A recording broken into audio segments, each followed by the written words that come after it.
Nah, supaya maka ketika terjadi hujan, nah air yang mengalir ini dia nggak bisa keluar karena pintu airnya kan ditutup, ya kan? Nah, maka dibuat di bagian saluran yang di bagian saluran atau muara dari saluran drainase di sini dibuat rumah pompa, gitu ya, dibuat rumah pompa di sini. Nah, rumah pompa di sini dipasang pompa sehingga nanti ketika hujan dari bagian hulu, airnya itu nanti dipompa, dibuang langsung ke Sungai Ciliwungnya. Sehingga nanti diharapkan walaupun di sini pintu airnya ditutup agar muka air banjir dari sungainya tidak masuk, nanti airnya akan dipompa keluar semua, gitu ya. Nah, ini disebut sebagai salah satu bangunan struktur ya yang melengkapi saluran drainase, gitu ya. Nah, kemudian yang lain lagi contohnya itu adalah tembok penahan tanah ya, atau dinding penahan tanah ya, atau kadang-kadang ada yang menyebut sebagai talut ya. Nah, kalau talut itu nanti di sini di sini seperti ini ya, dibuat tanggul atau talut ya, sehingga nanti airnya tidak akan bisa keluar atau menggenangi daerah di sekitarnya, gitu ya. Nah, kemudian bangunan yang lainnya yang cukup penting itu adalah bangunan terjunan ya. Nah, bangunan terjunan itu apa? Nah, bangunan terjunan itu begini. Kadang-kadang itu kita ketika mendesain saluran drainase itu tidak bisa tidak bisa mengatur, tidak bisa kemiringan salurannya, kemiringan dasar salurannya itu terlalu mengikuti konturnya ya. Karena misalkan begini.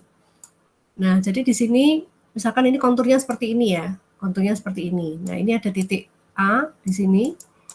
Ini titik A, kemudian di sini ada titik B. Gitu ya. Nah, ini titik B. Nah, titik A dengan titik B itu ternyata elevasinya itu terlalu besar. Ya, elevasi titik A dibandingkan dengan elevasi titik B itu ternyata terlalu besar. Nah, ini kalau kita mau bikin saluran drainase langsung ditaruh di sini, ini nggak bisa, nggak boleh gitu ya. Kenapa? Karena kita sangat harus hati-hati sekali ketika kita mau mendesain kemiringan saluran. Mungkin kalian pernah ingat rumus Manning ya, V sama dengan 1/n R pangkat 2/3 S pangkat setengah gitu ya. Nah, kalian lihat di sini. Kalau slope-nya besar, S-nya besar, slope itu kan kemiringan dasar saluran ya, kemiringan dasar saluran. Kalau slope-nya besar, maka kecepatan airnya juga akan besar. Sedangkan kalau slope-nya kecil, maka kecepatan aliran airnya juga akan kecil. Nah, yang menjadi berbahaya adalah ketika slope-nya besar, kecepatannya nanti akan besar ya. Nah, kecepatan yang besar tadi dia akan mudah sekali menggerus atau membuat erosi di dasar salurannya. Nah, itu nggak boleh.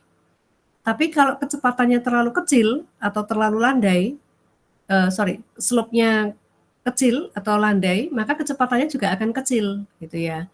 Nah, yang berbahaya adalah kalau kecepatannya terlalu kecil, gitu ya, kecepatannya terlalu kecil, maka air yang misalkan dia membawa sedimen, gitu ya, itu pasti nanti sedimennya akan mengendap di panjang saluran, gitu ya. Nah, sehingga hal ini nggak baik ya.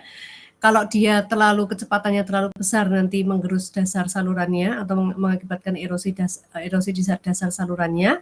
Sedangkan kalau kecepatannya terlalu kecil, gitu ya, nanti dia justru akan mengakibatkan sedimentasi. Nah, sehingga slope atau kemiringan dasar saluran drainase itu harus yang ada standarnya ya. Jadi nggak boleh terlalu besar dan nggak boleh terlalu kecil. Nah, terus kemudian muncul pertanyaan, loh Bu, kalau ternyata memang slope-nya besar, terus kita harus bagaimana gitu ya. Nah, itu nanti bisa diakali. Nah, ternyata kita bisa merekayasa supaya kemiringan saluran drainasenya itu tidak terlalu besar. Caranya bagaimana? Nah, caranya kita bikin bangunan terjun seperti ini. Nah, kita bikin bangunan terjun seperti ini. Gitu ya. Nah, seperti itu.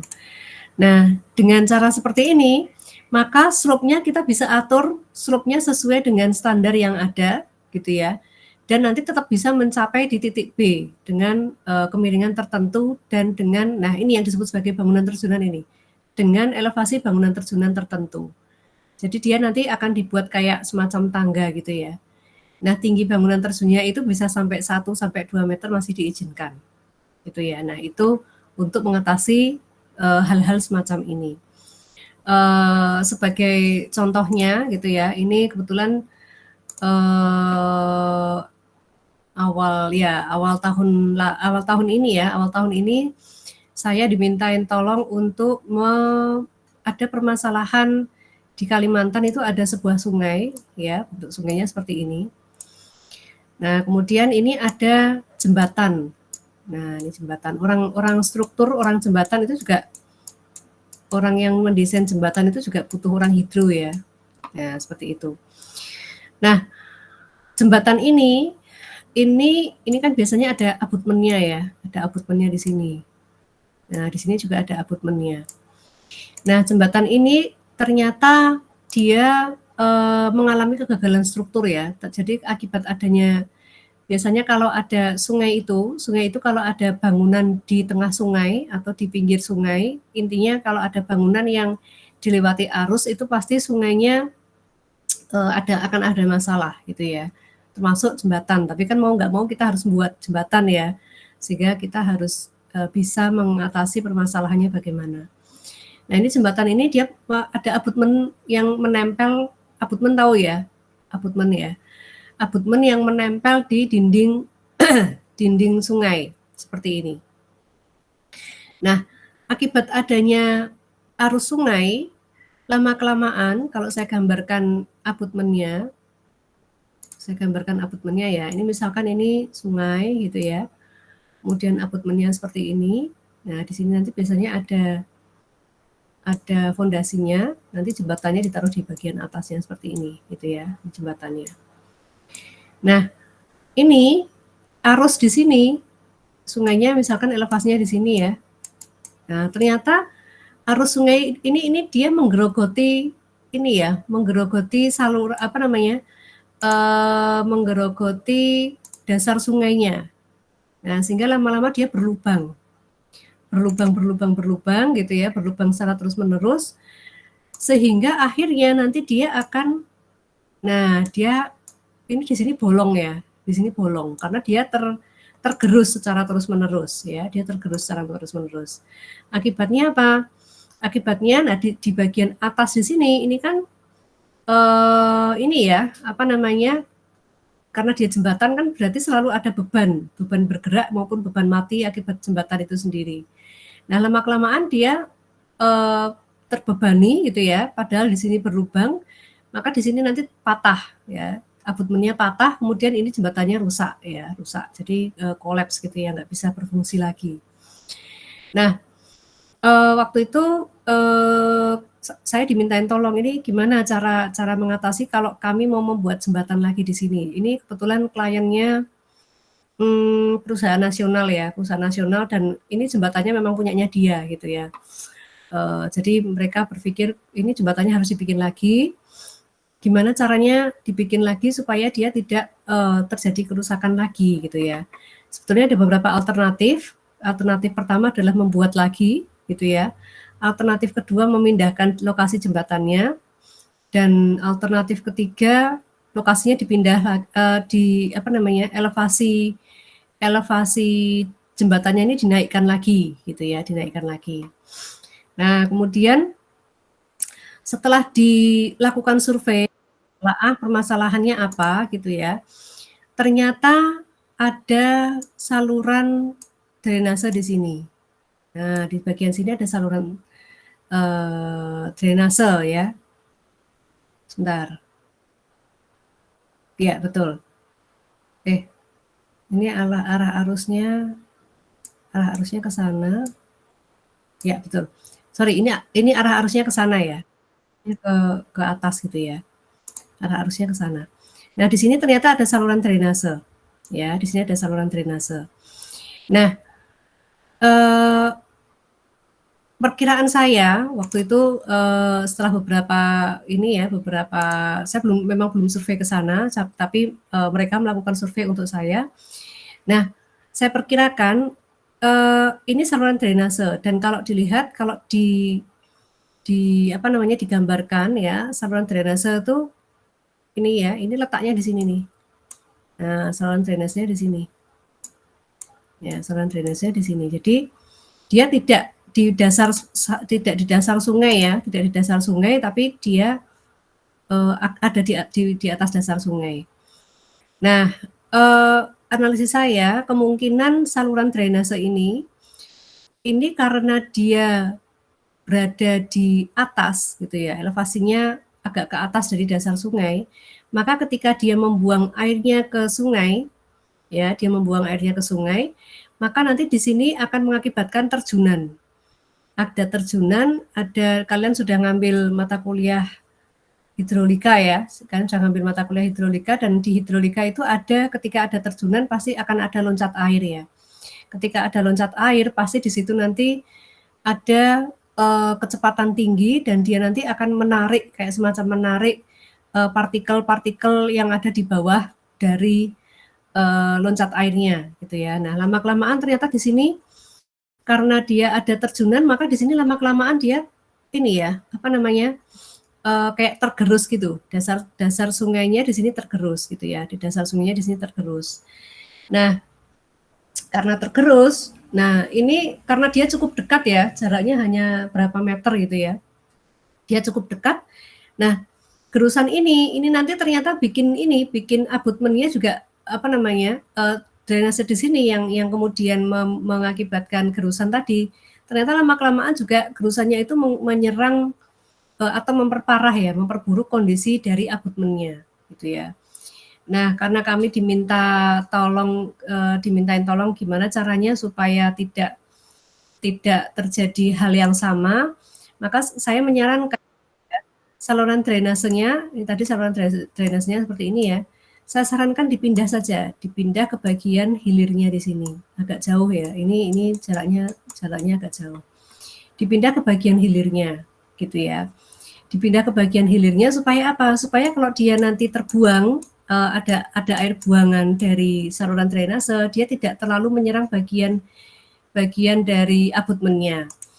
Nah, dan supaya dia tidak terlalu tinggi di sini, ini kan tinggi nih ya, ini kan tinggi. Nah, ini dibikin saya sarankan dibikin ada bangunan terjunan seperti ini. Jadi di sini nanti ada beberapa bangunan terjunan supaya airnya itu tidak ketika airnya masuk ke sungai itu tidak terjadi terjunan. Nah, kira-kira seperti itu. Nah, ini adalah beberapa contoh bangunan-bangunan struktur yang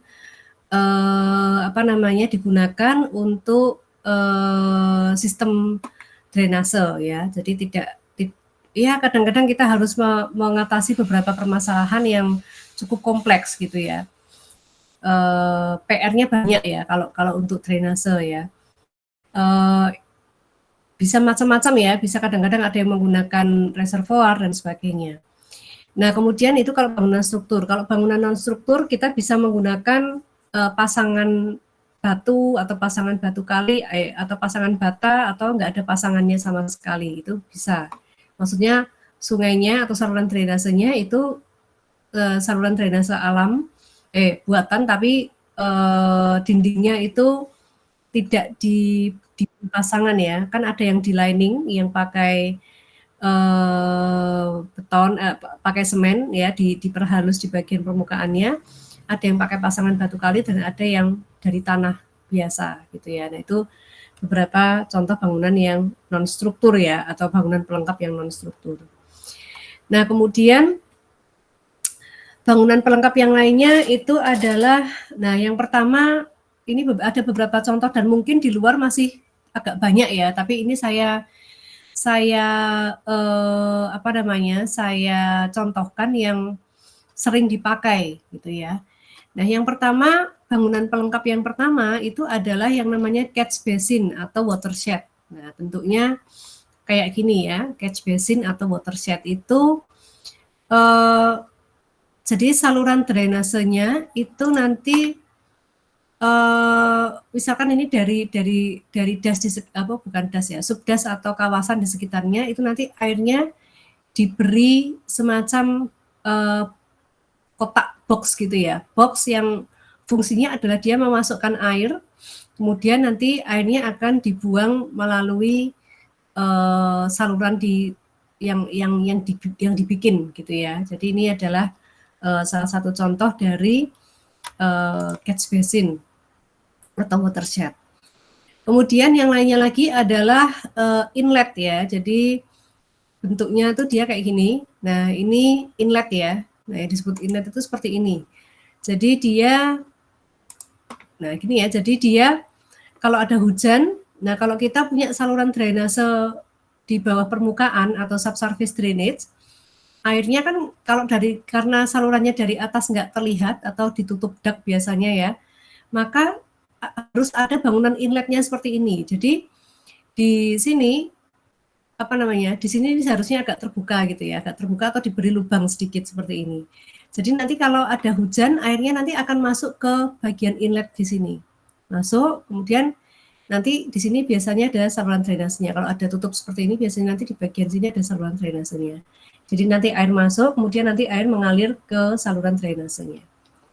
Nah, kemudian yang lainnya lagi head wall. Ya, head wall itu seperti ini. Nah, jadi head wall itu bentuknya semacam ini ya. Dia biasanya head itu kepala ya. Head itu kepala, wall itu dinding ya. Dinding kepala. Nah, dinding kepala ini biasanya dipasang di gorong-gorong ya, gorong-gorong yang dia di ujung-ujung gorong-gorong ya. Jadi di ujung, kalau di sini ada gorong-gorong, nanti ada, mungkin sebentar, barangkali ini ya, perbedaan antara, ya ini bolehlah saya kasih nilai tambahan nih, barangkali ada yang mau jawab nih. Siap-siap nih ya. Bentar nih, drainase kelas B ya. Drainase kelas B ya, oke. Nah, barangkali ada yang tahu nih, apa perbedaan antara talang dengan gorong-gorong? Ada yang tahu nggak nih? Perbedaan antara talang dengan gorong-gorong. Ada yang mau mencoba menjawab? Silakan. Izin jawab, Bu. Ya, silakan Mas Ali. Mungkin untuk talang itu beda di permukaan atas, Bu. Jadi langsung dari atap airnya menuju ke talang, baru dialirkan ke bawah. Sedangkan kalau gorong-gorong itu ada di bawah permukaan tanah, jadi tertutup oleh bangunan di atasnya. Jadi dia fungsinya untuk menampung dari air yang ada dari atap tadi dialirkan menuju ke drainase yang ada di bawah, Bu. Oke. Seperti itu, Bu. Oke, baik. Terima kasih. NIM-nya berapa, Mas? NIM 78, Bu. NIM 78. Oke, barangkali ada lagi? Silahkan. Saya kasih kesempatan lagi nih. Siapa yang bisa menjawab nih? Bedaan antara talang dengan gorong-gorong. Selain Mas Alif. Ada yang mau menjawab nggak? Nggak ada? Gampang loh. Siapa tahu dapat tambahan nilai kan lumayan nih.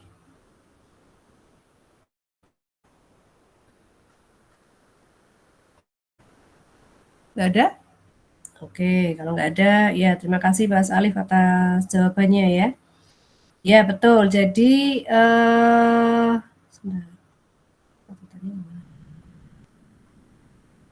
Oke.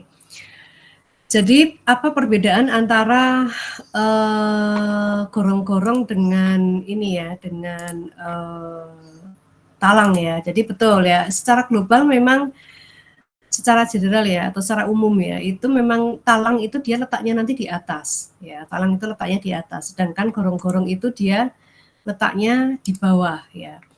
Tapi di atas di sini tidak selalu harus di rumah ya, talang itu bisa di mana-mana. Jadi misalkan ini sungai ya, ini misalkan sungai, gitu ya. Nah kemudian sungai ini ada yang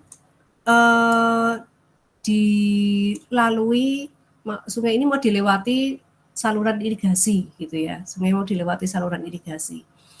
Nah, untuk melewatkan saluran irigasi yang melintang sungai seperti ini, gitu ya, ini bisa menggunakan talang seperti ini. Ya, jadi sungai saluran irigasi, dia nanti kalau mau lewat di sini atau ya kita kan butuh jembatan ya, kalau orang butuh jembatan, nah kalau ini menggunakan talang seperti ini. Ya, itu betul.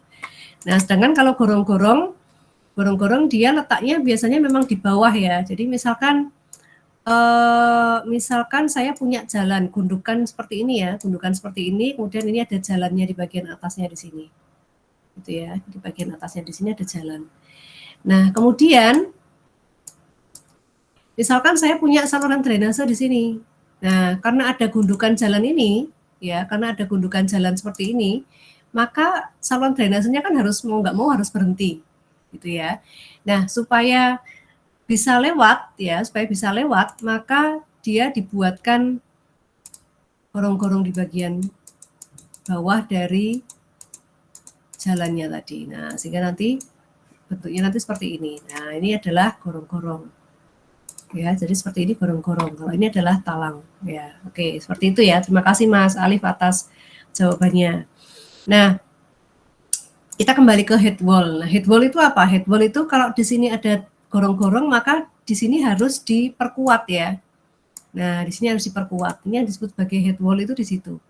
Jadi ini gorong-gorongnya di sini, ini harus diperkuat. Kenapa? Karena kalau ada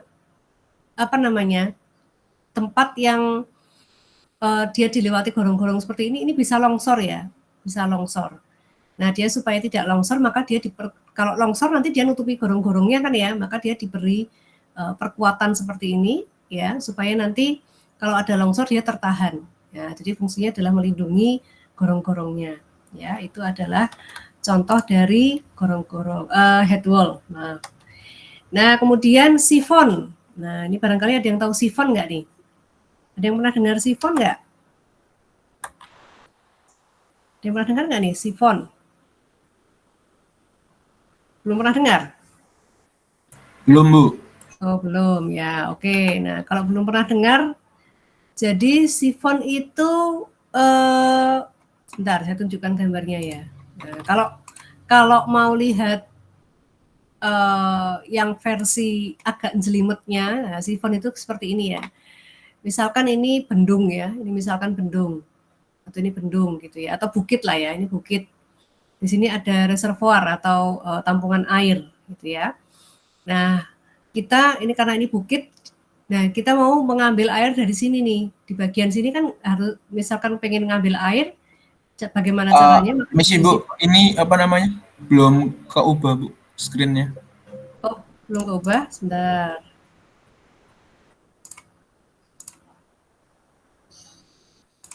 Sebentar. Sudah kelihatan? Sudah kelihatan belum? Sudah, Bu. Oke, ya. Tadi sifon ya. Nah, sifon itu dia bentuknya seperti ini nih. Jadi misalkan di sini ada bukit ya, atau ada bendung gitu ya.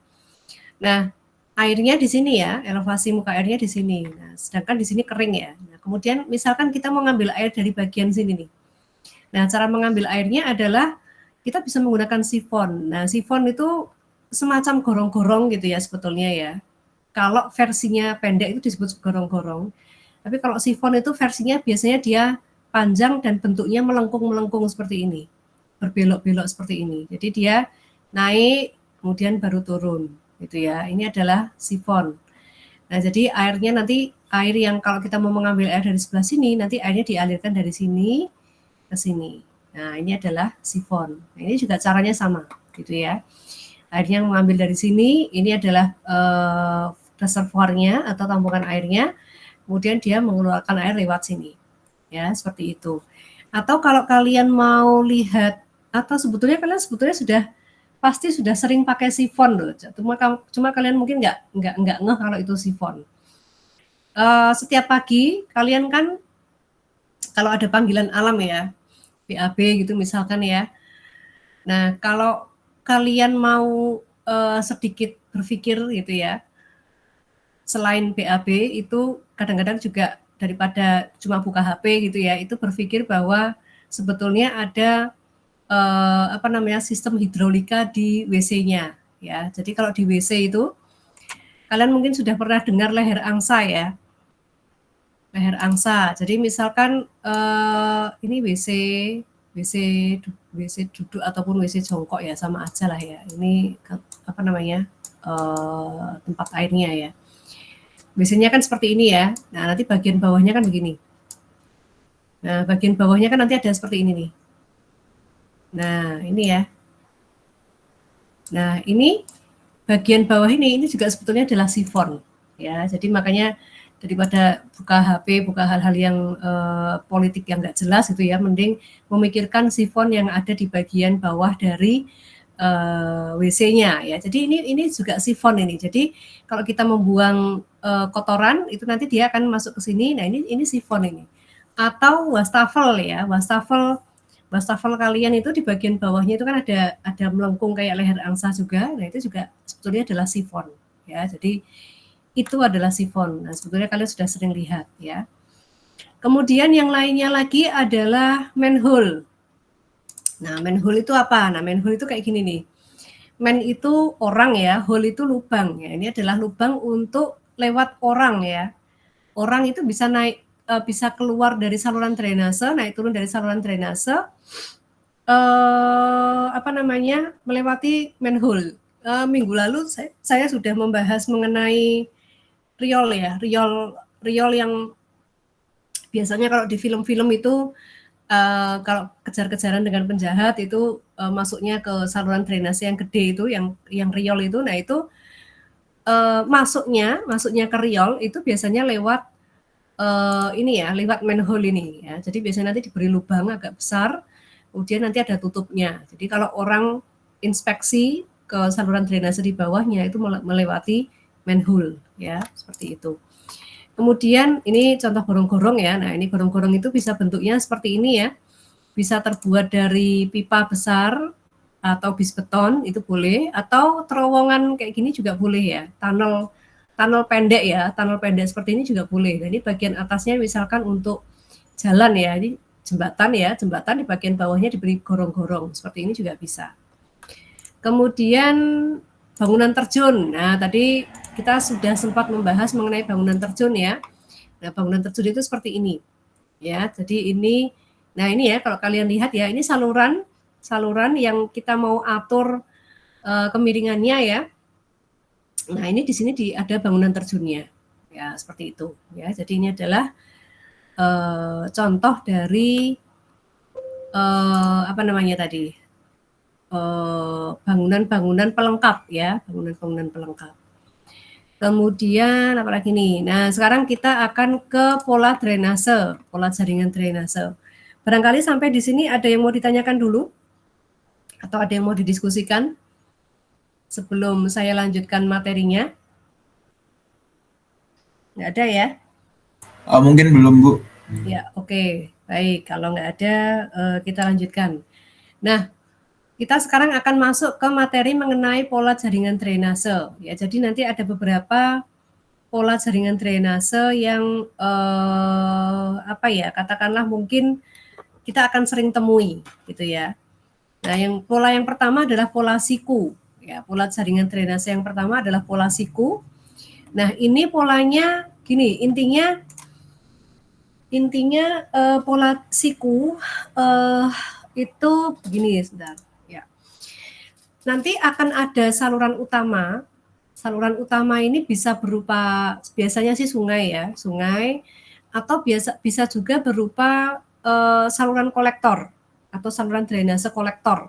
Kolektor itu mengkolek atau mengumpulkan atau mengkolek gitu ya. Jadi misalkan gini, saya punya saluran-saluran atau drainase. Jadi misalkan ini saya punya sebuah kawasan gitu ya, kemudian di sini ada blok-blok perumahan misalkan ya, ada blok-blok perumahan dan di situ ada setiap jalan itu ada saluran drainasenya. Nah, seperti itu ya.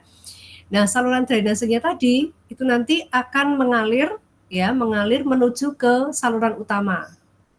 Nah, biasanya kalau bentuknya siku yang disebut sebagai jaringan pola siku itu biasanya topografinya di bagian kanan dan kirinya itu lebih tinggi daripada saluran utamanya di sini. Gitu ya. Nah, jadi di sini sungainya itu sebagai pembuang akhir ya, sebagai pembuangan akhir.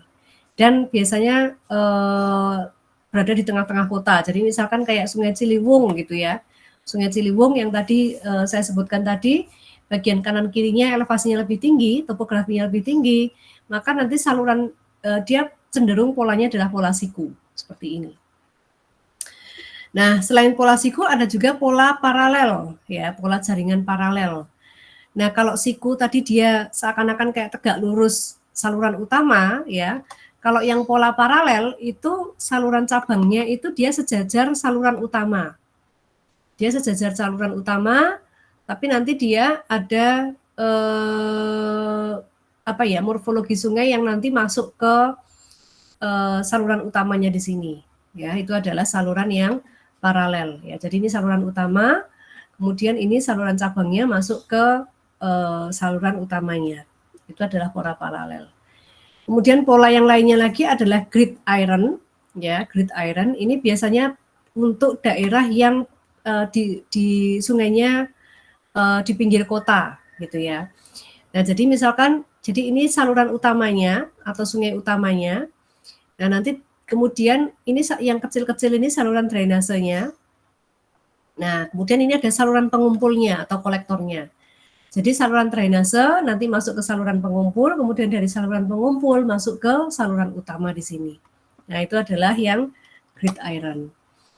Kemudian yang lainnya lagi pola alamiah. Nah, kalau pola alamiah itu dia sebetulnya hampir sama atau hampir mirip dengan pola siku ya. Tapi biasanya saluran-salurannya lebih besar. Nah, ini cenderung ke arah das ya. Biasanya ini das. Kalau kita melihat sebuah das, ini ada sungai utamanya. Kemudian ini adalah ada anak-anak sungainya. Nah, ini sungai utamanya, kemudian ini ada anak-anak sungainya. Nah, itu adalah pola alamiah ya. Nah, kemudian pola yang lainnya lagi adalah pola radial. Nah, kalau pola radial itu biasanya ada di daerah perbukitan ya. Jadi kalau saya punya bukit, nah, misalkan saya punya bukit seperti ini, maka untuk membuat saluran drainasenya tidak dibuat miring-miring mengikuti jalan ya, karena nanti dia mahal ya, karena kalau mengikuti jalan itu nanti dia mahal. Nah, makanya dibuatnya dia ke bawah langsung, jadi dibikin saluran drainase ke bawah langsung. Nah, seperti ini. Ini adalah pola radial, jadi nanti langsung memencar ke segala arah. Itu adalah pola radial. Kemudian yang lainnya lagi adalah jaring-jaring. Nah, ini kalau pola jaring-jaring ini biasanya untuk daerah-daerah yang padat ya, padat kayak semacam perumahan atau mungkin semacam daerah perkantoran, daerah industri gitu ya, di mana ini saluran drainasenya itu mengikuti jalan ya. Jadi kalau ada jalan nanti selalu ada saluran drainasenya. Nah, jadi misalkan di sini dibuat blok-blok seperti ini saluran drainasenya ke sana gitu ya. Nah, seperti ini. Ini adalah pola jaring-jaring. Nah, itu adalah pola jaring jaringan drainase gitu ya. Ada yang mau ditanyakan sampai di sini? Sebelum saya lanjutkan ke aspek hidrologi, barangkali ada yang mau ditanyakan? Ibu mau nanya. Ya, silakan Mas. Tadi yang pola radial itu kan dia itu kan ada pusatnya gitu ya, Bu. Nah, itu berarti kalau semuanya mengarah ke pusat gitu, berarti dia rentan untuk misalnya ada sampah atau dia itu rentan terjadi penyumbatan gitu dong, Bu. Oh, Ya, ya. Oke, terima kasih atas pertanyaannya. NIM-nya berapa, Mas? Gimana, Bu? NIM-nya berapa NIM-nya? Oh, 98. 2298 ya. Ya. Oke, pola jaringan drainase yang radial ya. Baik. Nah, kalau kita lihat, nah seperti ini tadi ya. Ini sebetulnya tidak mengumpul ya. Ini sebetulnya tidak mengumpul ya, tidak bermaksud mengumpul ya. Tapi gini, jadi kalau kita punya bukit seperti ini, gitu ya. Ini kalau hujan, nah kalau hujan itu kan dia hujan terserah ya, hujannya terserah. Nah, tapi kalau dia hujannya itu berada di puncak, ya hujannya berada di puncak seperti ini, dia berada di puncak, dia nanti akan langsung mengalir ke bawahnya. Jadi tidak kalau kita naik apa namanya, kita ada misalkan kalian kalau pernah jalan-jalan di Baturaden ya, itu kan jalannya dia mengitari gunungnya ya. Jadi dia jalannya kan jalan rayanya kan tidak ke atas ini kan enggak ya, tapi mengitari gunungnya. Nah, maksudnya itu kalau yang pola radial itu saluran drainasenya tidak mengikuti jalannya, tidak mengikuti jalan yang mengitari gunung itu tadi, tapi dia dibikin dari atas ke bawah gitu ya, dari atas ke bawah. Jadi dia konstruksinya dibuat seperti ini. Nah, jadi misalkan di atas kemudian seperti ini. Nah, ini saluran drainasenya seperti itu. Nah, tapi tidak dimaksudkan untuk mengumpulkan air di sini tidak, gitu ya. Ini hanya sebagai ilustrasi kalau ada hujan dari sini dia nanti akan mengalirnya langsung ke saluran drainasenya. Seperti itu, Mas. Siapa tadi, Yohanes ya? Itu bisa dipahami? Ya, Bu, bisa, Bu. Oke, ada lagi yang mau bertanya? Silakan. Ada pertanyaan? Nggak ada? Sebentar, saya ambil minum dulu sebentar ya.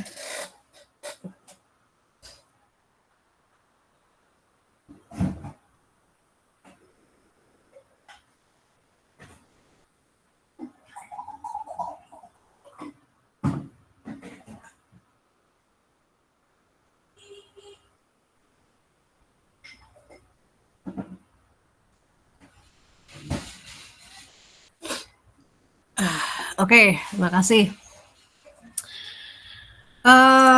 Kalau nggak ada pertanyaan, kita lanjutkan materinya ya. Tadi kita sudah membahas mengenai definisi drainase, kemudian macam-macam ya, sudah banyak yang sudah kita pelajari.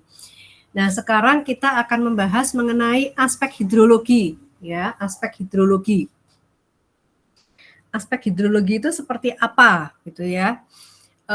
Di sini sekali lagi karena ini mata kuliahnya adalah drainase. Jadi walaupun di sini ada aspek hidrologi, tapi aspek hidrologinya nanti tidak ini ya, apa namanya, tidak saya ajarkan secara detail hidrologi itu seperti apa gitu ya, karena saya yakin kalian sudah pernah mendapatkan materinya semua pada saat kalian mengambil mata kuliah hidrologi terapan ya. Nah, yang saya ajarkan di sini materinya adalah hidrologi untuk drainase ya. Jadi fokus ke bagaimana caranya saya itu bisa mendesain saluran drainase gitu ya. Unsur hidrologinya itu bagaimana gitu ya. Jadi lebih fokus ke perencanaan drainasenya. Nah, jadi nanti mohon kalau ada beberapa hal yang terlupa, kalian lupa gitu ya, itu bisa kalian buka-buka sedikit buku atau materi hidrologi terapan ya. Tapi semoga penjelasan saya nanti bisa dipahami sehingga apa namanya, kalian bisa langsung nyantol gitu ya. Nah, gini. Jadi ketika kita mau merancang sebuah bangunan ya, bangunan air ya, bangunan apapun lah ya, bisa bendung, bisa bendungan, bisa saluran irigasi, bisa saluran drainase dan lain-lain.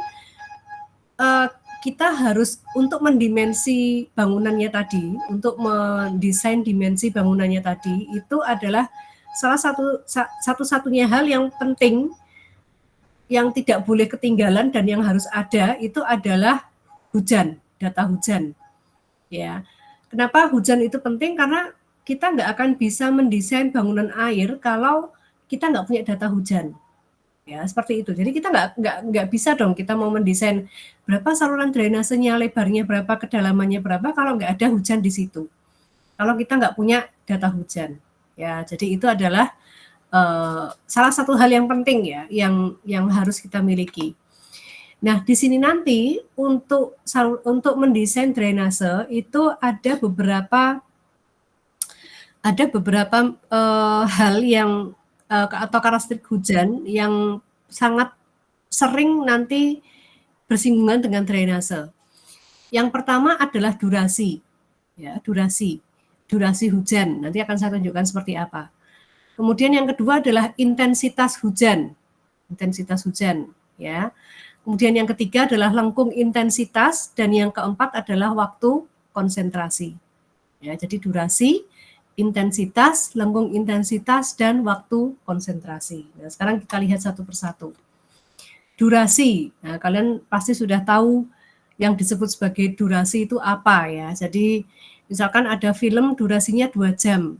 Durasi itu berarti lama filmnya. Durasi film itu berarti lama filmnya, gitu ya. Nah, berarti kalau di sini kita hubungkan dengan hujan, berarti yang disebut sebagai durasi hujan itu adalah lamanya kejadian hujan. Ya, jadi hujan itu terjadi berapa lama? Ya, itu adalah durasi. Bisa dalam menit, bisa dalam jam, dan bisa dalam hari untuk waktunya, gitu ya. Jadi terserah, bisa menit, bisa jam, bisa hari. Nah, kalau coba nanti diingat lagi cara mengambil data hujan. Ada 2 buah cara untuk mengambil data hujan ya. Ada data hujan yang manual atau manual rain gauge, ada yang otomatis atau automatic rain gauge. Ya, ada manual rain gauge, ada automatic rain gauge. Nah, kalau kita bicara durasi hujan, lama kejadian hujan, maka yang paling memungkinkan data yang kita miliki atau data yang harus kita miliki itu adalah data hujan dari alat penakar hujan atau alat pengukur hujan otomatis.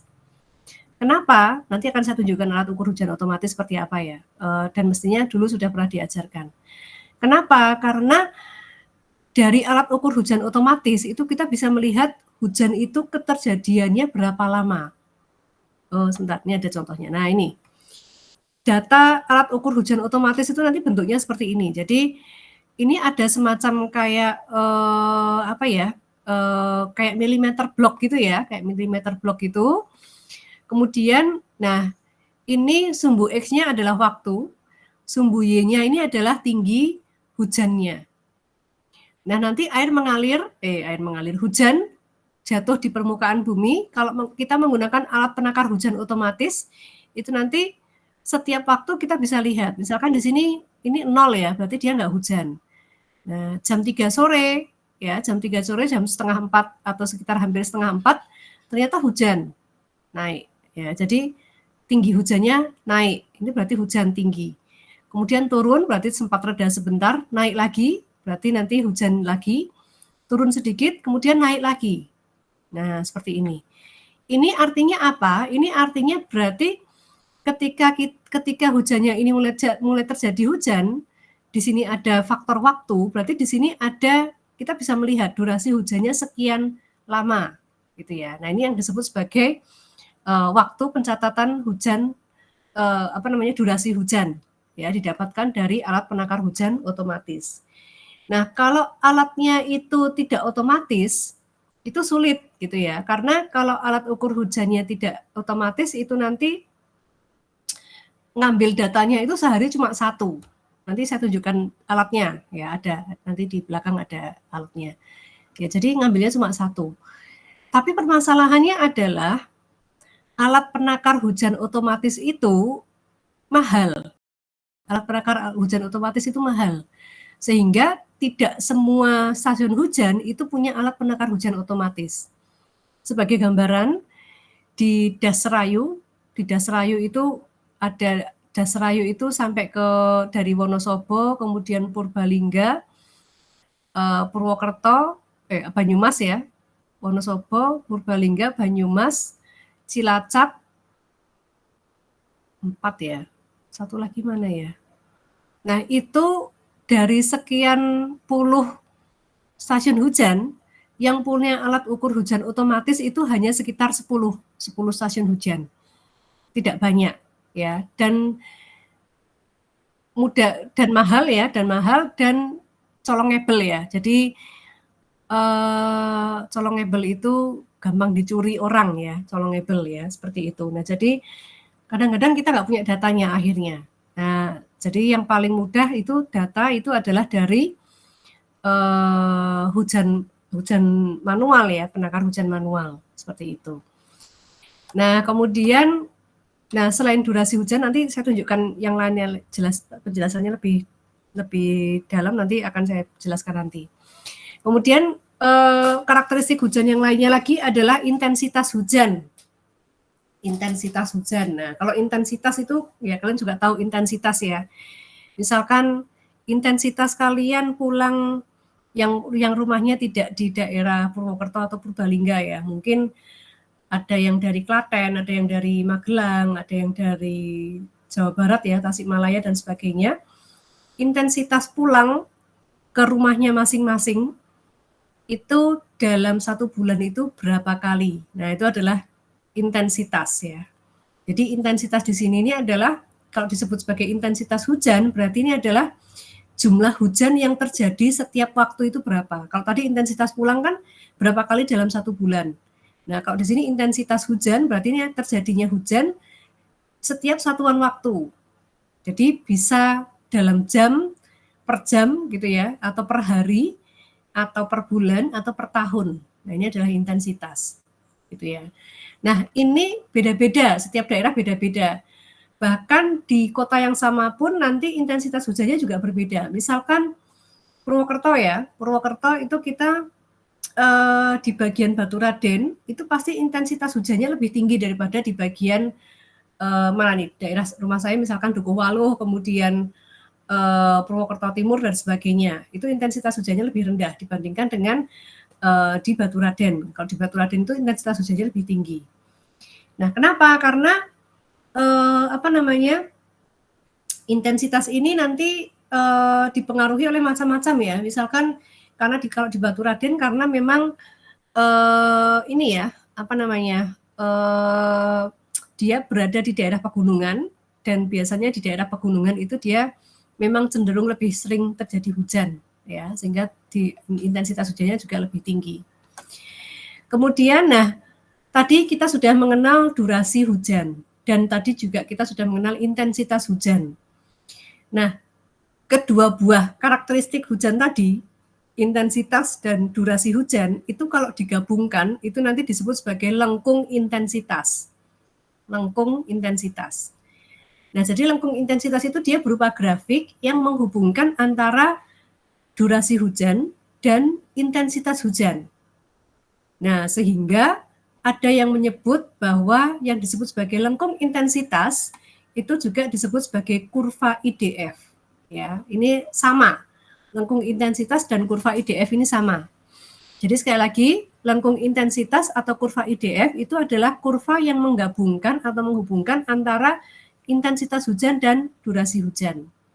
Nah, IDF ini singkatan dari intensity, duration, dan frekuensi. Intensitas, durasi, dan frekuensi. Bentuknya seperti apa? Nah, bentuknya seperti ini. Ini nanti juga akan saya ajarkan cara membuatnya, jangan khawatir ya. Jadi ini pengetahuannya dulu, baru nanti detail-detailnya. Jadi bentuk kurva IDF itu seperti ini. Sumbu X-nya itu adalah durasi hujan. Ya, sekali lagi waktu ya. Biasanya kalau grafik-grafik hidro, grafik-grafik keairan, itu sumbu X-nya biasanya adalah waktu. Baru nanti sumbu Y-nya terserah apa gitu ya. Nah, kalau di sini Waalaikumsalam. Nah, di sini sumbu X-nya adalah durasi, satuannya adalah dalam menit. Gitu ya. Sedangkan ini sumbu Y-nya ini adalah intensitas hujan, satuannya ini milimeter per jam. Ini jamnya ketutupan ya. Intensitas hujan ini satuannya adalah milimeter per jam. Jadi sekali lagi, yang disebut sebagai lengkung intensitas atau kurva IDF itu adalah sumbu X-nya adalah durasi dalam menit, sumbu Y-nya adalah intensitas hujan dalam milimeter per jam. Barangkali ada yang bertanya, Bu, kalau durasinya nggak dalam menit boleh nggak? Ya silahkan sebetulnya, cuma standarnya itu adalah menggunakan menit. Kemudian intensitas hujan standarnya biasanya menggunakan milimeter per jam. Ya, seperti itu.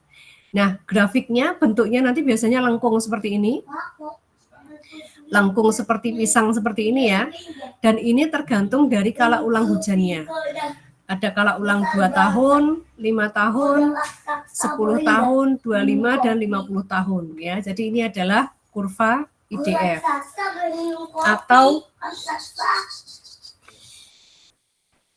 kemudian ini contoh yang lain ya, kurva IDF untuk kawasan Monas di Jakarta Pusat ya, misalkan seperti ini. Nah, ini sama, sumbu X-nya adalah durasi hujan dalam menit, sumbu Y-nya adalah intensitas hujan dalam milimeter per jam. Dan sekali lagi biasanya dibuat untuk beberapa kala ulang ya, dari 2 tahun, 5 tahun, 10 dan seterusnya. Nah, kemudian, nah ini yang tidak kalah pentingnya lagi adalah waktu konsentrasi. Nah, waktu konsentrasi. Jadi tadi kita sudah tahu ada yang namanya intensitas hujan, ada yang namanya lengkung durasi hujan dan ada lengkung intensitas. Nah, yang lainnya lagi adalah waktu konsentrasi. Nah, waktu konsentrasi itu apa gitu ya? Waktu konsentrasi itu gini. Jadi kalau secara definisi ya, secara definisi itu waktu yang disebut sebagai waktu konsentrasi itu adalah waktu yang diperlukan untuk air mengalir dari titik yang paling jauh pada sebuah das atau pada sebuah kawasan yang akan kita hitung ke titik kontrol yang ditentukan di bagian hilir salurannya. Nah, jadi nanti akan saya tunjukkan supaya kelihatan jelas ilustrasinya ya. Nah, waktu konsentrasi itu terdiri dari 2. Yang pertama adalah inlet time, yang kedua adalah conduit time. Inlet time dan conduit time. Inlet time itu apa? Inlet time, inlet itu kan masuk ya, masuk ya. Jadi di sini yang disebut sebagai inlet time atau kita bisa menyebutnya sebagai T0 ya. Itu adalah waktu yang diperlukan oleh air untuk mengalir dari permukaan tanah sampai ke saluran drainase. Sedangkan conduit time, conduit itu saluran. Berarti yang disebut sebagai conduit time atau disebut sebagai TD itu adalah waktu yang diperlukan untuk air mengalir di sepanjang saluran drainasenya. Nah, supaya lebih jelasnya seperti ini ilustrasinya ya. Saya punya sebuah kawasan seperti ini nih. Saya punya kawasan seperti ini. Nah, kemudian kawasan ini di sini, ini misalkan saluran drainase saya. Ini saluran drainasenya yang ini ya, yang warnanya hitam ini. Warnanya hitam ini.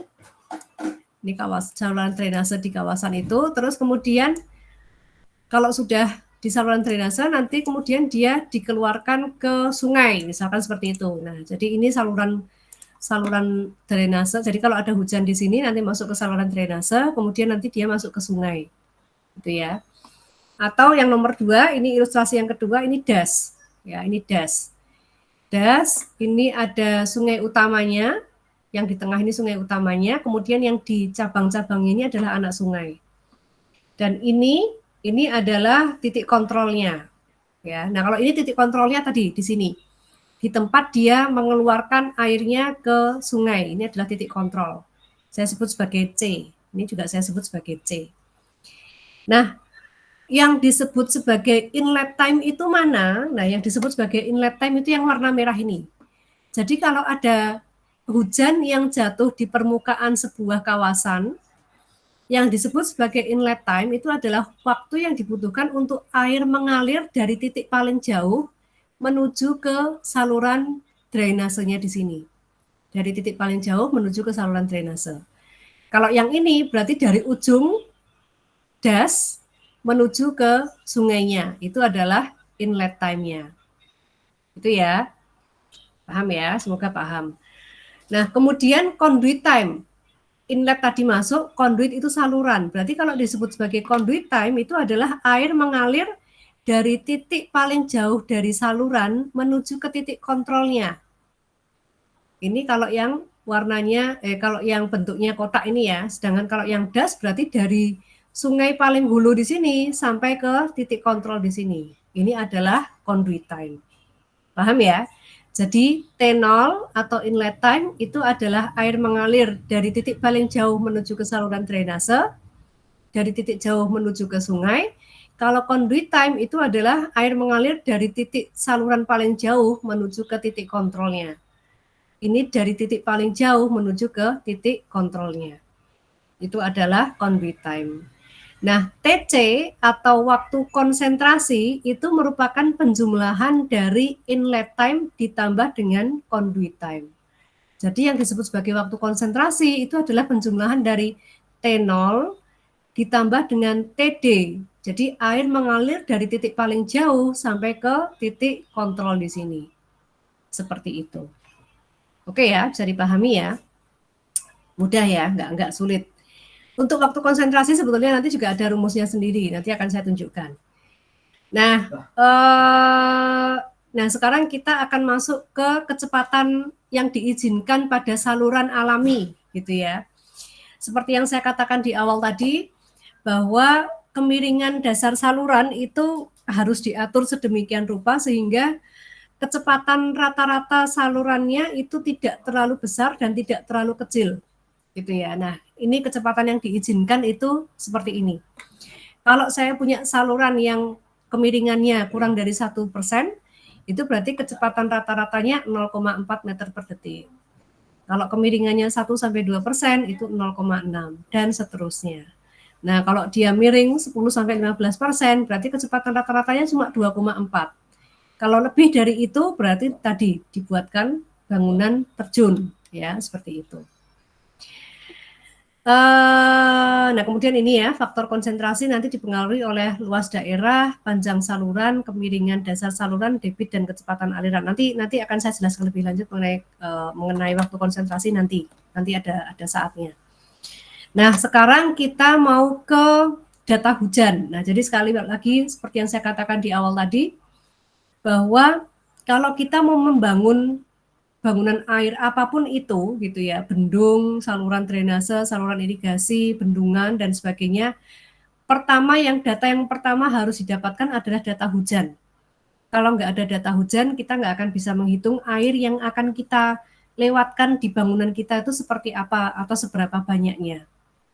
Nah, sekali lagi, kalau untuk saluran drainase, karena tadi butuhnya kita adalah durasi hujan, berarti seharusnya yang paling cocok untuk desain drainase adalah alat ukur hujannya adalah otomatis. Gitu ya. Tadi di awal tadi sudah saya jelaskan itu.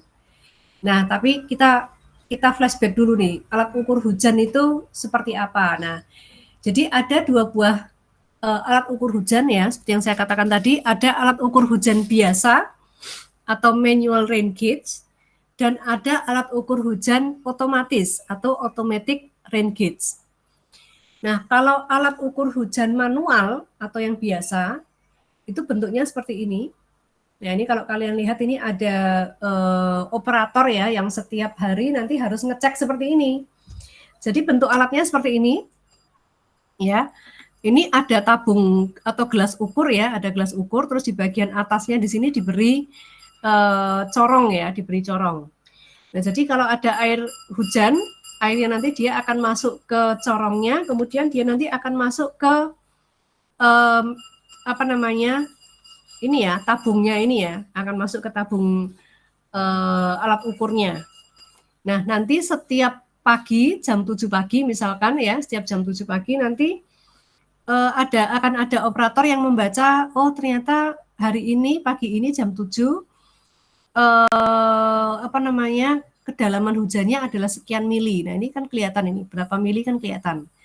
Nah, terus nanti kemudian airnya dibuang, kemudian gelas ukurnya dipasangkan lagi di sini. Besok pagi dibuka lagi, diukur lagi, dibuang lagi, dimasukin ke sini lagi, dan seterusnya. Selama 365 hari gitu ya. Itu kalau alat ukur hujannya manual. Kalau alat ukur hujannya otomatis, maka bentuknya seperti ini tadi. Dia setiap waktu akan punya data karena dia otomatis.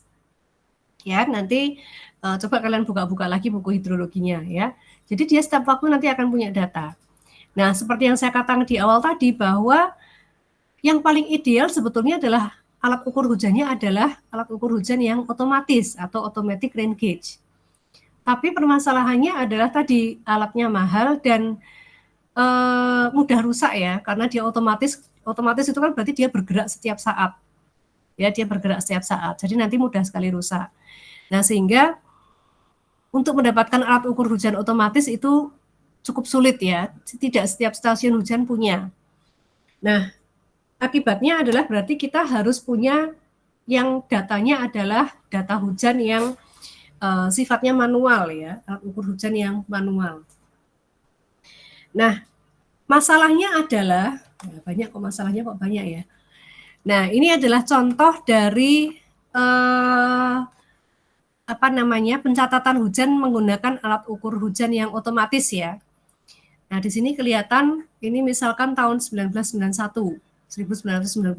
Ini nama stasiun hujannya adalah Krikil. Nah, ini kita bisa lihat ya, datanya itu adalah dari bulan Januari sampai bulan Desember, dari tanggal 1 sampai tanggal 31. Nah, ini terlihat datanya 1 gitu ya. Nah, setiap hari ada satu data. Ya, setiap hari ada satu data. Nah, jadi gini, mungkin sebelum lebih lanjut ya. Jadi untuk mencari data hujan itu kalau di Indonesia itu ada beberapa sumber ya. Sumber yang pertama yang dia gratis ya, biasanya kan kita carinya yang gratis ya. Itu adalah dari BMKG. Nah, BMKG itu dia punya website. Oh, sebentar saya bukakan sekalian ya. Saya bukakan sekalian supaya kalian punya gambaran BMKG.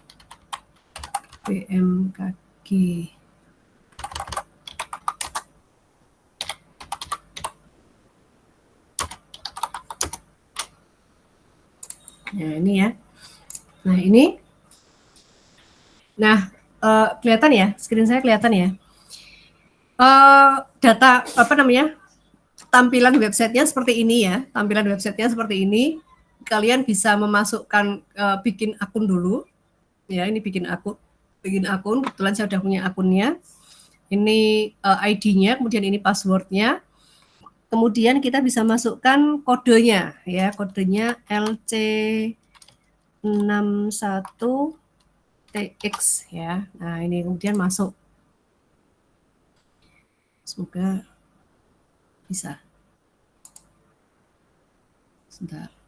Karena kemarin saya nyoba, oh ya, alhamdulillah bisa. Kemarin saya nyoba pas ngajar di kelas yang A itu nggak bisa. Nah, ini kalau kalian lihat BMKG punya setelah kita masuk ini punya data-data semacam ini ya. Nah, ini ada dashboardnya, ada ketersediaan data, ada data iklim, data gempa bumi dan sebagainya. Nah, kalau kita klik data iklim, ini ada data harian dan ada data ekstrim. Ya, ada data harian dan ada data ekstrim. Karena kita yang mau kita cari adalah data misalkan jadi gini, kalau mau merancang atau mendesain bangunan itu paling tidak butuh data 10 sampai 20 tahun ya. Nah, berarti yang kita cari bukan data ekstrim tapi data harian. Jadi yang kita klik ini data harian. Nah, ya, munculnya seperti ini. Nah, ini ada peta Indonesia di sini. Ya, ini ada peta Indonesia. Nah, ini ya kelihatan ya.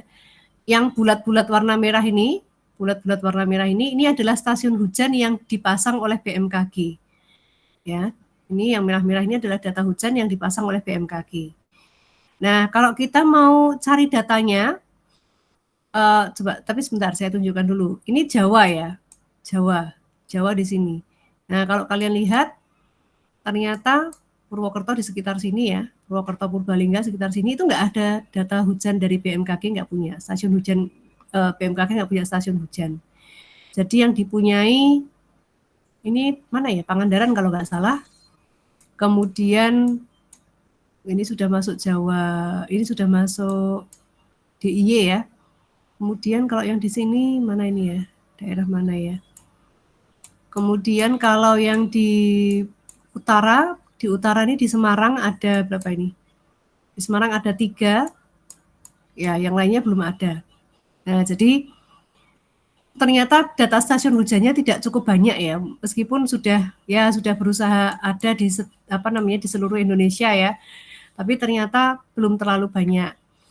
Nah, tapi kalau terpaksa ya memang harus dipakai ya.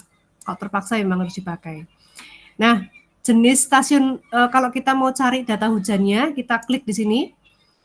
Ya, kita klik di sini jenis stasiunnya, kita pilih UPT. Kemudian nanti parameter yang mau dicari apa? Nah, di sini. Ini ada arah angin, curah hujan, kecepatan angin dan sebagainya. Maaf.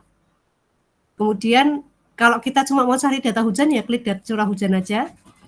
Kemudian cari provinsi tempat kita mau mencari datanya. Misalkan kita mau cari di provinsi Jawa Tengah ya. Jawa Tengah.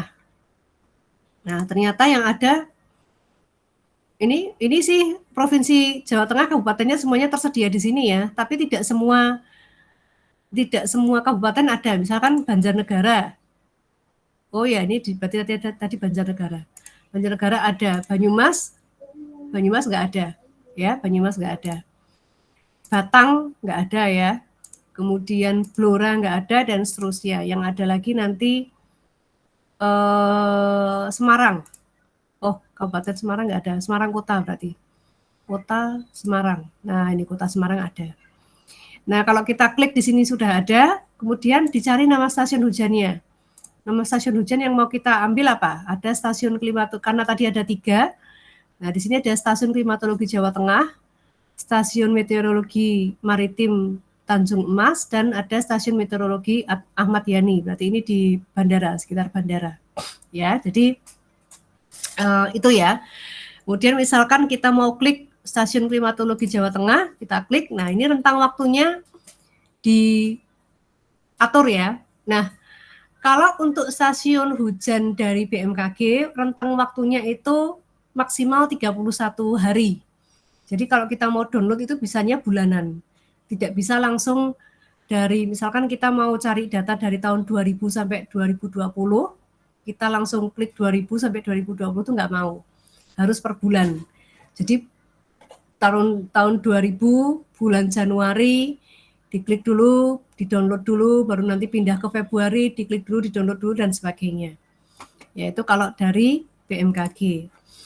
Kemudian data yang kedua yang bisa kita sumber data kedua yang bisa kita dapatkan adalah dari Balai PSDA. Hampir di setiap kabupaten itu ada Balai PSDA-nya, itu kalian bisa cari ya. Hanya saja kelemahannya kalau Balai PSDA itu hanya melayani untuk daerah itu saja. Misalkan Banyumas ya, ada Balai PSDA di Jalan Jenderal Sudirman kalau nggak salah, Jenderal Sudirman mengerti ya kayak lupa saya. Nah, itu ada Balai PSDA, tapi itu hanya untuk Kabupaten Banyumas. Jadi data stasiun hujan yang ada di Kabupaten Banyumas. Itu. Kalau kita mau topik penelitiannya tidak di Kabupaten Banyumas, misalkan mau carinya di Purbalingga, di Balai PSDA Banyumas ya belum tentu ada, gitu ya. Jadi beda. Nah, kalau mau yang lengkap seluruh Indonesia ada, itu adalah di Balai Hidrologi. Nah, kalau Balai Hidrologi itu data hujan dari seluruh Indonesia ada, insya Allah ya. Saya pernah minta untuk keperluan disertasi pernah, untuk keperluan mahasiswa tugas akhir juga pernah, gitu ya, membimbing mahasiswa tugas akhir juga pernah, gitu ya. Jadi mereka terbuka, boleh. Nanti dikirim email. Jadi kita kirim email, kita bilang kita mau minta data untuk das ini gitu ya, terus nanti mereka akan kirim. Hanya saja ini mereka bebas terbuka itu untuk keperluan pendidikan ya. Kalau kalian pakai untuk keperluan komersial, mereka nggak akan kasih kayaknya. Misalkan kayak konsultan minta datanya, itu mereka nggak akan kasih. Ya, seperti itu. Tapi kalau untuk keperluan pendidikan, mereka pasti akan memberi. Nah, kalau ternyata ya, nah sekarang saya kembali ke sini lagi, saya tunjukkan peta lagi.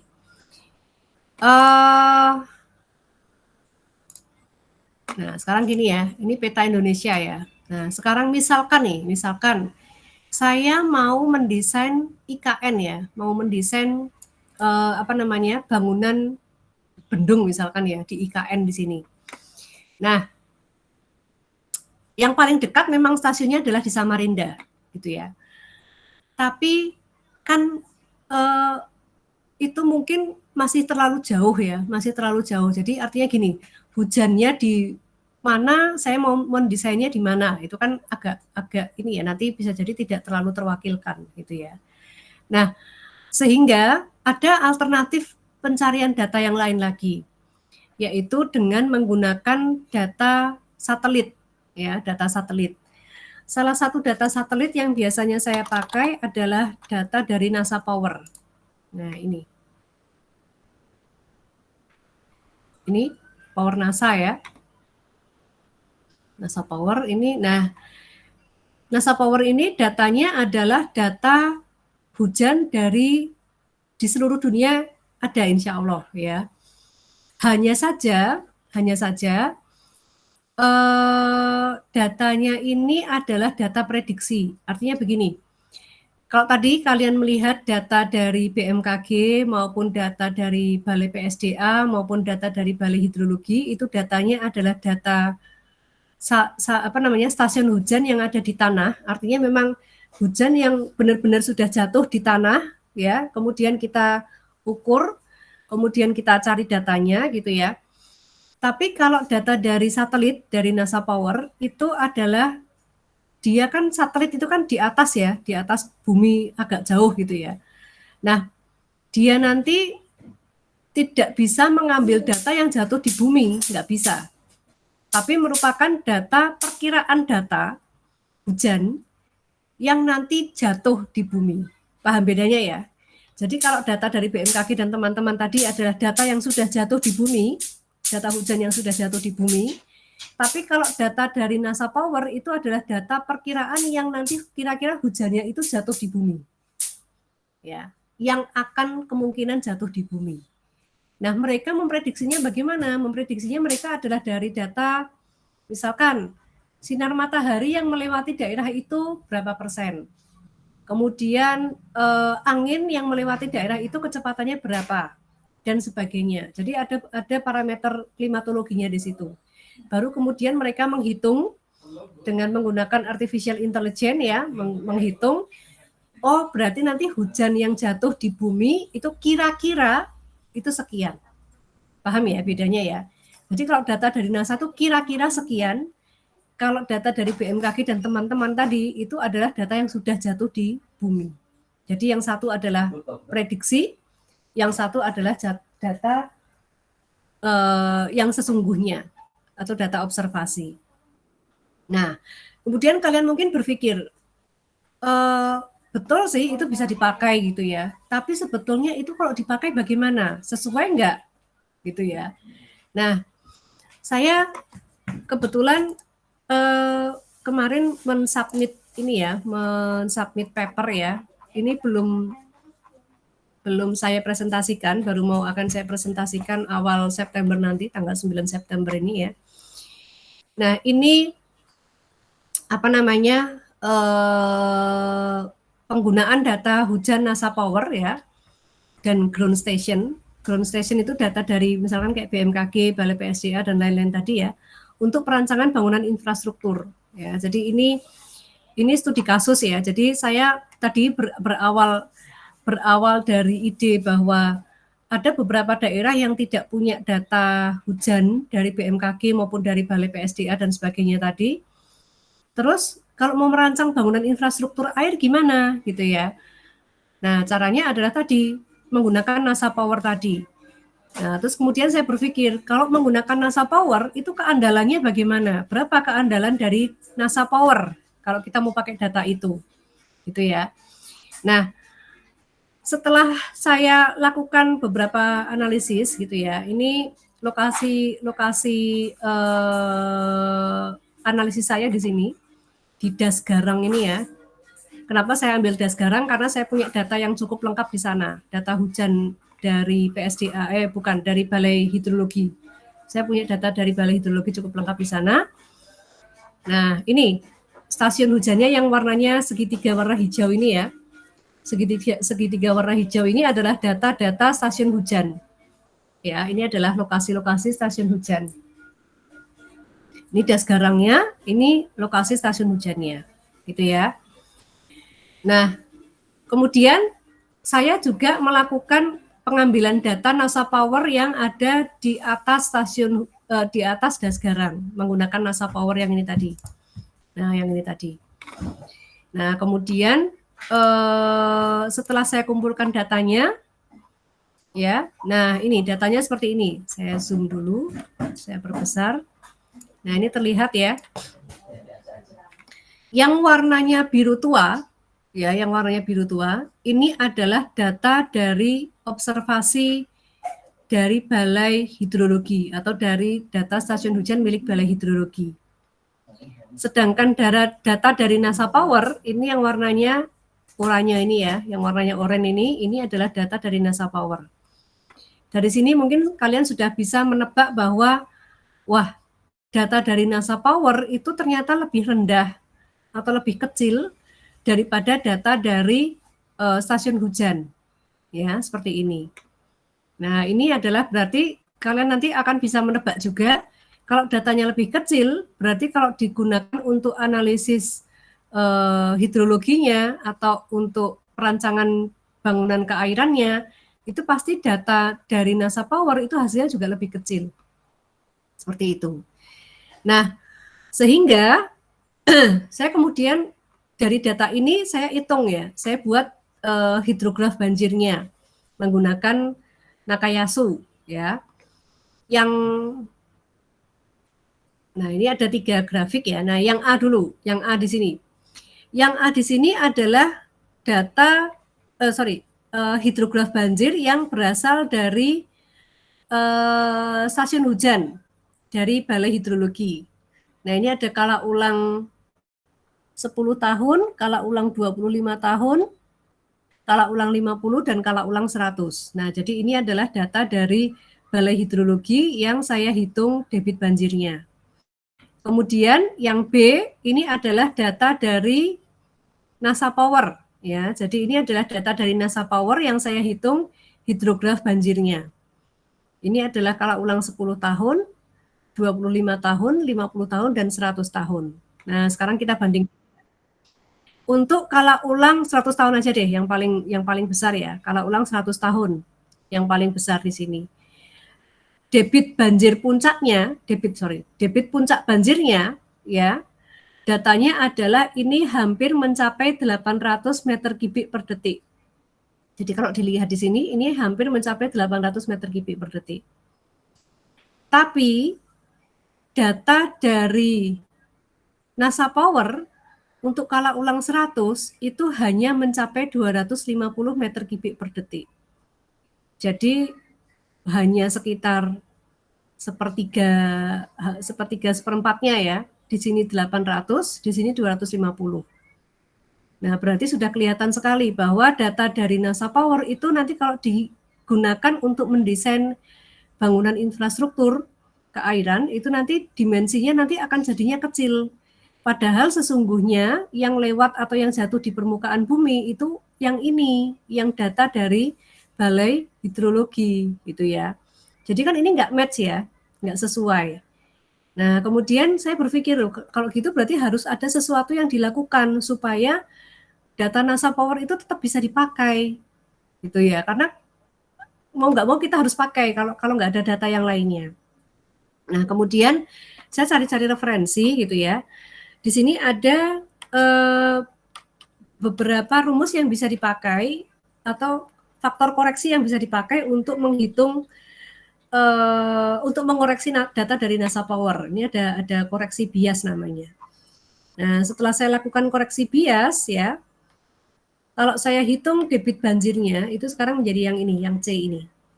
Untuk data untuk kala ulang koreksi bias NASA Power yang dikoreksi itu kalau untuk debit banjir kala ulang 100 tahun itu sekitar 550 meter kubik per detik.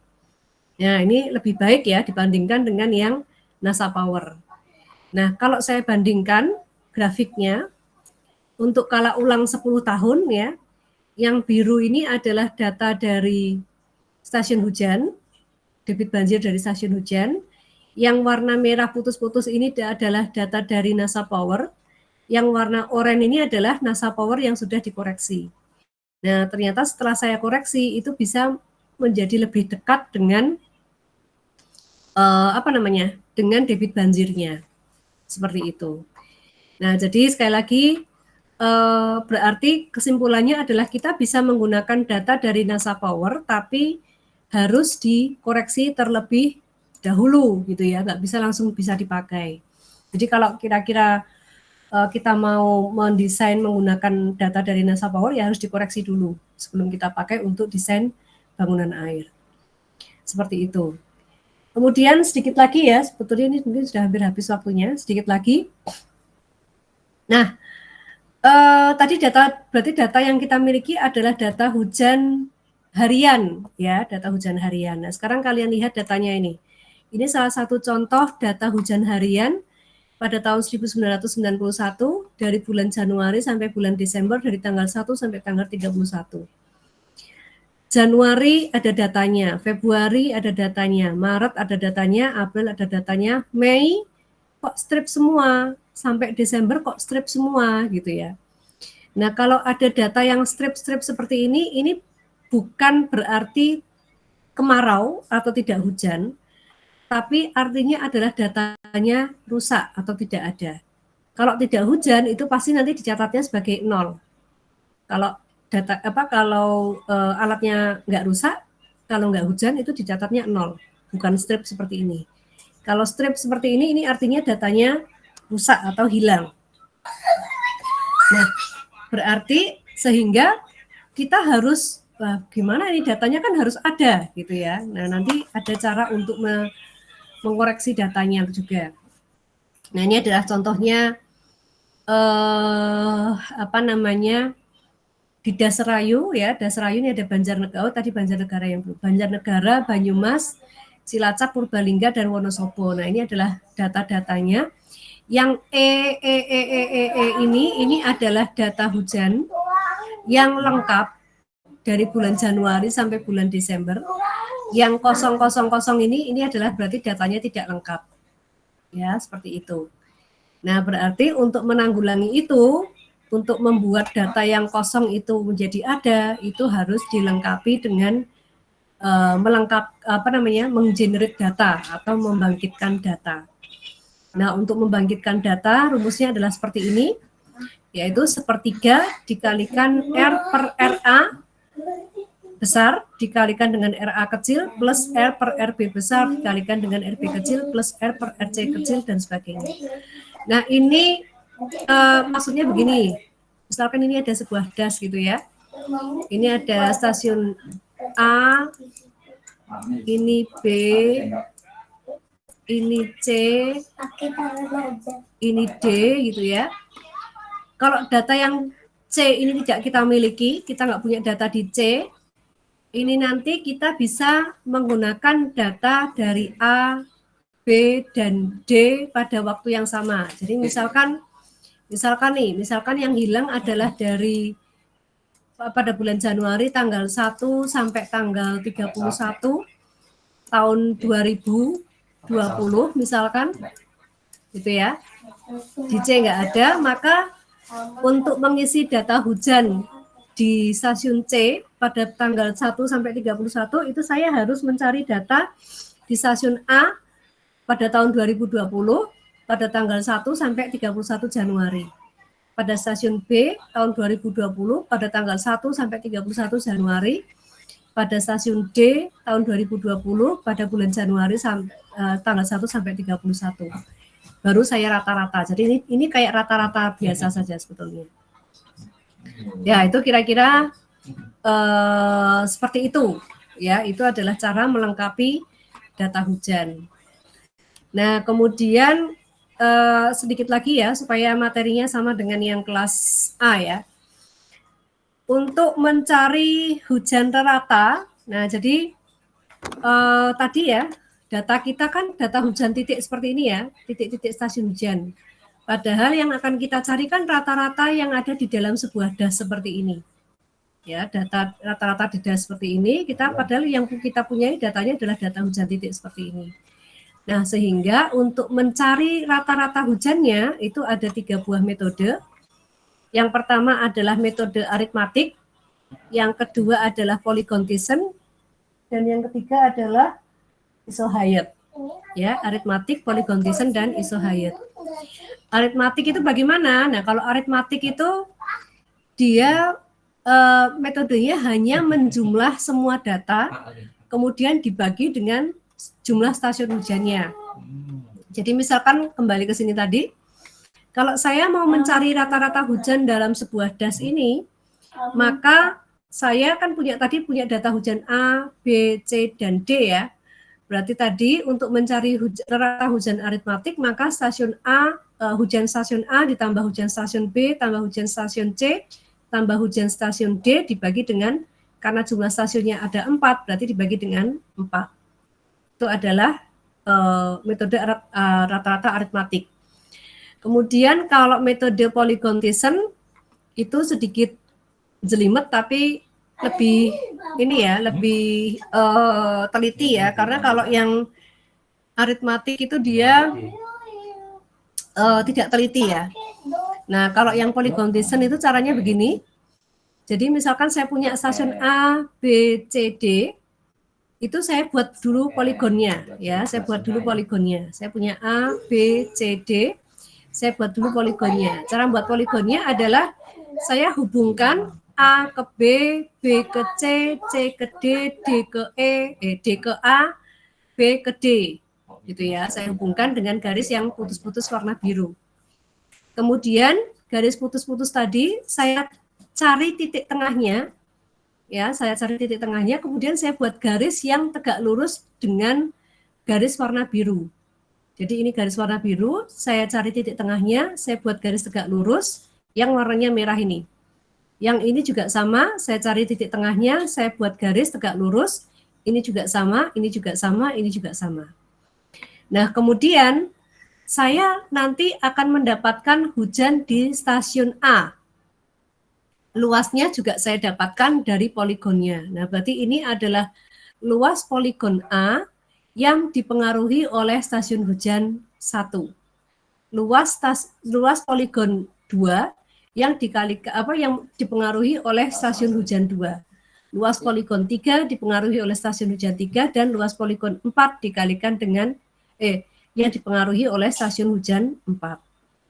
Nah, kemudian untuk menghitung hujan rata-ratanya adalah luas A1 dikalikan dengan stasiun hujan 1, luas A2 dikalikan dengan data stasiun hujan 2, luas A3 dikalikan dengan stasiun hujan data stasiun hujan 3, luas A4 dikalikan dengan data stasiun hujan 4 dibagi dengan total luasnya. Jadi rumusnya kan seperti ini. A1 kali P1, P itu adalah hujan, A ini adalah luas poligonnya. A2 kali P2, A3 kali P3, dan seterusnya dibagi dengan A total. Itu adalah metode Polygon Thiessen. Metode yang paling akhir dari stasiun hujan itu adalah metode Isohyet. Nah, kalau metode Isohyet, kita harus membuat kontur ya. Kontur di sini adalah kontur hujan, bukan kontur tanah ya. Ya, nanti kita bikin kontur hujan. Jadi misalkan di sini kedalaman hujannya 110, kemudian di sini misalkan 94. Nah, di antara 110 dan 94 itu ada kontur 95 dan 100. Kemudian di sini ada kontur hujan 87, berarti nanti di sini ada kontur 90 dan seterusnya. Nah, ini kemudian disebut sebagai luas A1. Ini disebut sebagai luas A2, ini disebut sebagai luas A3, dan ini disebut sebagai luas A4. Nah, untuk menghitung hujan rata-ratanya, itu adalah P atau hujan rata-rata itu akan sama dengan A, luas A1, dikalikan dengan rata-rata nilai kontur di sini. Kalau ini ada 10 dan 95, berarti nanti di sini adalah 100 dan 100 plus 95 dibagi 2. A2 dikalikan 95 ditambah 90 dibagi 2 dan seterusnya dibagi dengan luas totalnya. Nanti akan mendapatkan hujan rata-ratanya. Ya, kira-kira seperti itu. Untuk kala ulang hujannya besok saja, minggu depan saja ya, supaya nggak terlalu buru-buru jelasinnya. Oke, barangkali ada yang mau ditanyakan atau didiskusikan sebelum kita akhiri kuliahnya. Silahkan. Ada yang mau bertanya? Ada yang mau bertanya nggak? Nggak ada? Oke, kalau nggak ada kita isi Teraversa dulu ya. Saya hampir lupa tadi. Sebentar. Kita isi Teraversa dulu. Sudah disiapkan HP-nya? Sudah, Bu. Oke, kita klik Teraversa.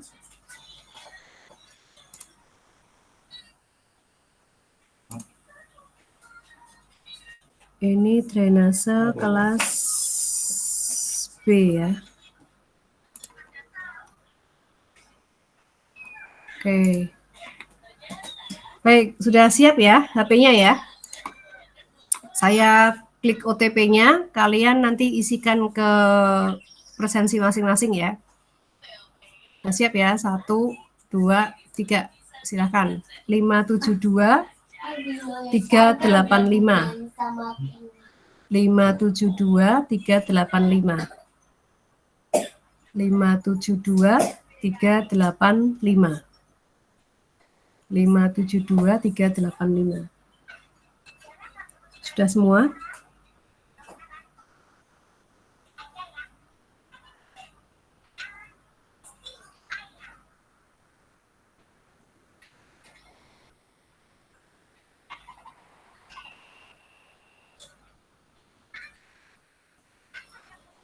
Sudah semua ya? Ya, ini sudah ganti. Oke, sekarang kita cek. Izin, Bu. Ya? Saya belum. Iya, Bu. Tadi terlambat. Sebentar. Siapa namanya? Verzeta. NIM 86, Ibu. 86. Verzeta ini ya. Oke. Ada lagi yang belum? Saya, Bu. Siapa? Muhammad Nur Karim, Bu. NIM 30. Muhammad Nur Karim. Oke. Ada lagi yang belum? Izin Bu, saya Bu. Siapa? Naufal Ramadan Bu. Naufal Farel Bu. Naufal. Oke. Terus? Arya Alvaros ada? Nggak ada? Zidan Dio Budiansyah ada? Nggak ada? Berarti Zidan sama Arya belum ada ya? Oke. Saya simpan dulu. Ibu, mau tanya, Bu. Siap ya? Itu kok pas saya cek log presesinya ada yang drainase B sama drainase B PPO. Nah, terus itu dua-duanya satu pertemuan dari 2 semua, Bu. Padahal saya absen. Mau sosialisasi gimana kapan itu? Oh iya. Gimana Pak Wahyu? Tadi udah buat sosialisasi ya? Belum. Ya, ini memang perlu sosialisasi, kayaknya bisanya kapan tuh, teman-teman? Oh, ini. Kan itu? Ini gini. Kamu mau ngomong? Ada perbaikan barang kan itu, baja dan integrasi SKS. Oh ya. Jadi intinya ada harus PKRS seangkatan. Iya, oke. Jadi gini, untuk angkatan semester 5 lah ya. Ini semester 5. Ini ada jurusan dan Kaprodi, Kajur dan Kaprodi ini rencananya akan mengadakan sosialisasi perkuliahan ya, sosiali perkuliahan, karena nanti kita ada PPM BKM juga ya. Ada PPM BKM atau pertukaran pelajar. Kemudian ada juga perubahan. Nah, jadi gini. Kemarin itu ternyata untuk mata kuliah struktur baja 2 dan irigasi itu di KRS kalian 3 SKS ya. Jadi gini, sebetulnya ada perubahan, ada review ya, ada revisi kurikulum. Revisi kurikulum, jadi seperti yang kalian tahu kita kan sudah akreditasinya sudah akreditasi internasional, sehingga mata kuliah basic science atau mata kuliah ilmu dasarnya itu seharusnya 30% SKS-nya adalah mata kuliah basic science gitu. Nah, untuk mata kuliah yang dirasa terlalu gemuk itu dikurangi SKS-nya, dialihkan ke mata kuliah basic science. Makanya nanti kalian untuk struktur baja 2 itu seharusnya tidak 3 SKS tapi 2 SKS, dan untuk irigasi itu tidak 3 SKS tapi 2 SKS. Nah, SKS yang sisanya, yang tadinya 3 SKS jadi 2 SKS, itu kan berarti ada 1 SKS yang tersisa ya. Nah, itu dialihkan ke fisika dasar dan kimia. Makanya sekarang fisika dasar SKS-nya menjadi 4 SKS kalau nggak salah, kemudian kimia menjadi 3 SKS. Seperti itu. Nah, sebetulnya kita sudah komunikasikan dengan Bapendik ya. Kita sudah komunikasikan dengan Bapendik bahwa mata kuliah ini berubah SKS-nya. Hanya saja ternyata Bapendik itu keliru menampilkan gitu ya. Jadi di SIA itu yang ditampilkan adalah kode mata kuliah yang lama, yang masih 3 SKS dan struktur baja 2-nya 3 SKS dan irigasinya 3 SKS gitu. Sehingga itu harus diubah ya, dipindah kode mata kuliahnya. Nah, kalau pindah kode mata kuliah berarti nanti akan ada perbaikan KRS. Selain itu juga praktikum ya. Selain itu juga ada mata kuliah praktikum ya, yang dulu hanya 2 kelas kalau nggak salah, baik itu mata kuliah praktikum teknologi bahan, hidrolika, dan satunya lagi apa ya? Perkerasan jalan. Itu tadinya cuma 2 kelas gitu ya. Nah, tapi ternyata arahan dari Pak BDA, Pak Intang, Pak Wakil Dekan Akademik itu mengatakan bahwa untuk kelas praktikum itu maksimal hanya 25 mahasiswa, sehingga kelasnya itu harus disesuaikan. Jadi mata kuliah teknologi bahan menjadi berapa kelas? 6 ya, sekitar 6 kelas gitu. Jadi nanti ada perubahan KRS lah ya. Nah, ini Pak Kajur dan Pak Kaprodi itu pengennya kita melakukan ada sosialisasi gitu dan ada KRS bersama gitu ya. Jadi nanti akan lebih jelas lagi. Nah, kira-kira sebentar, saya tak kesini aja. Nah, jadi kira-kira kalian punya waktu untuk melakukan sosialisasi kapan ya? Ada waktu untuk melakukan sosialisasi? Oh, kapan? Tadi Pak, besok pagi ya. Soalnya yang mana dipakai pibun apa yang PPO. Oh.